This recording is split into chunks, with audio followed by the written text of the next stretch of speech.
po meron pong Nutrition Month Cook Festival. Talaga yung mga pagkain. Nakikita nyo po ngayon, ito po yung gagamitin para sa dyan. Ito tayo ngayon para silipin yung mga pagkain na lulutuin ng year section. Tara, sisilipin naman natin yung niluluto ng second year start. Ito mo yung nakatawa.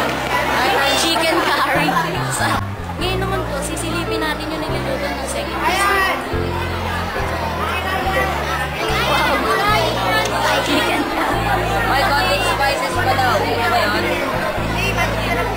Okay, so tapos naman ng second year start, yung third year naman.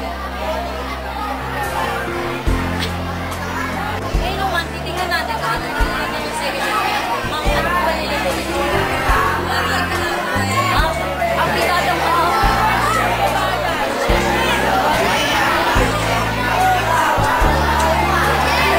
Ngayon, dito naman tayo sa first year start. Dito naman tayo sa first year start. Gusto ako kasali.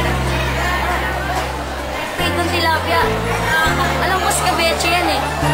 Yung piniprito muna, syempre. Titignan natin kung ano yung mga ihalo sa sauce para ilagay sa isda. Carrots. Merong carrots, bell pepper, sibuyas, bawang, and luya. Ayun yung paglulutuan, no? Happy naman. Ganun din, tilapia. Pero adobong tilapia.